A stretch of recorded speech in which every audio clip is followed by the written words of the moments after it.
एक बड़ी खबर इस वक्त आ रही है, बस सबसे थोड़ी देर बाद बिहार बीजेपी कोर कमेटी की बैठक होनी है, लेकिन ये बैठक दिल्ली में होनी है। बैठक बिहार की बदली राजनीति में बीजेपी नेताओं की हो रही है, उसमें मंथन होगा। बीजेपी अध्यक्ष जेपी नड्डा, अमित शाह इस बैठक में शामिल होंगे, यानी कि आला कमान के वरिष्ठ नेता इस बैठक में होंगे और बीजेपी कोर कमेटी दिल्ली में है। और वो सब बिहार में जिस तरह से नीतीश कुमार ने एनडीए से नाता तोड़कर आरजेडी के साथ अपनी दोबारा सरकार बनाई है, उस पर संजय मयूख क्या कहते हैं, सुन लेते हैं। बिहार की जनता के साथ जिस प्रकार का विश्वासघात किया गया है, भारतीय जनता पार्टी के साथ जिस प्रकार से विश्वासघात किया गया है, विकास के साथ जिस तरह से विश्वासघात किया गया है, स्पष्ट हो गया है कि इनको बिहार के आम आवाम से कोई लेना देना नहीं है। इनको मतलब है तो सिर्फ और सिर्फ सत्ता से। लेकिन घबराइए मत, क्योंकि बिहार के साथ हम किसी प्रकार का छलावा बर्दाश्त नहीं करेंगे। हमारे माननीय प्रधानमंत्री जब से प्रधानमंत्री हुए हैं, निरंतर बिहार के विकास के लिए कटिबद्ध रहे हैं, आगे भी रहेंगे। इसलिए हमारा मानना है कि यह सरकार जो तेजस्वी नीतीश जी की सरकार है, यह सरकार के खिलाफ हम सड़क से सदन तक संघर्ष करेंगे और जब चुनाव आएगा तो परिणाम बता देगा, चेहरा साफ हो जाएगा कि बिहार के विकास के प्रति कटिबद्ध लोगों को किस तरह से आपने बाहर किया है। आइए सीधे हम आपको इस वक्त हमारी संवाददाता पौलमी साहा के पास लिए चलते हैं, जो हमारे साथ जुड़ चुकी हैं।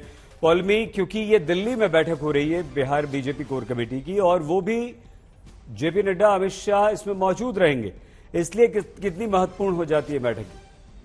ये बहुत ही महत्वपूर्ण बैठक है सईद। जैसा कि आपने बताया, खुद गृह मंत्री और जो बीजेपी राष्ट्रीय अध्यक्ष हैं वो इस मीटिंग का नेतृत्व करेंगे। जो कोर ग्रुप के मेंबर्स हैं, जो बिहार बीजेपी के सबसे जो सीनियर मेंबर्स हैं, वो आ चुके हैं दिल्ली और इस मीटिंग में शामिल होंगे। वो मीटिंग जो है पहले 4:30 बजे शुरू होनी थी, पर थोड़ा डिले होकर, क्योंकि सबका शेड्यूल आइटनरी से मैच नहीं कर रहा था, इसलिए 6 बजे ये मीटिंग शुरू होगी। ये अहम बैठक होगी और इसमें जो बीजेपी है वो अपनी आगे की रणनीति तय करेगी, किस तरह से वो राजद और जदयू की सरकार को बिहार में घेरेगी, किन मुद्दों पर सड़कों पर किस तरह से इस लड़ाई को लड़ेगी। क्योंकि अब बीजेपी के पास 2 साल रह गए हैं 2024 के लोकसभा इलेक्शन से पहले, एक तरह से इस अपने आप को मजबूत करने के लिए, ताकि अकेले जब बीजेपी इस इलेक्शन में जाए, जो कि मोस्टली जो सिनारियो है कि अकेले ही लड़ेगी बीजेपी 2024 में लोकसभा के इलेक्शन को लेकर, तो तब उनके जो आंकड़े हैं वो इस तरह से बढ़े कि जदयू और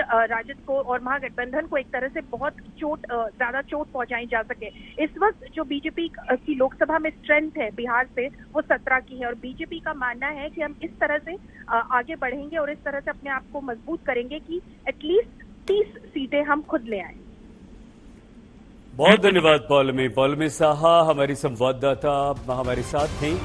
तो एक बार फिर से आपको बता दें, बड़ी खबर इस वक्त की ये है कि बस सबसे थोड़ी देर बाद बिहार बीजेपी कोर कमेटी की दिल्ली में बैठक होनी है। बैठक की बिहार की बदली राजनीति में बीजेपी नेताओं में ये मंथन है। जेपी नड्डा, अमित शाह इस बैठक में शामिल होंगे।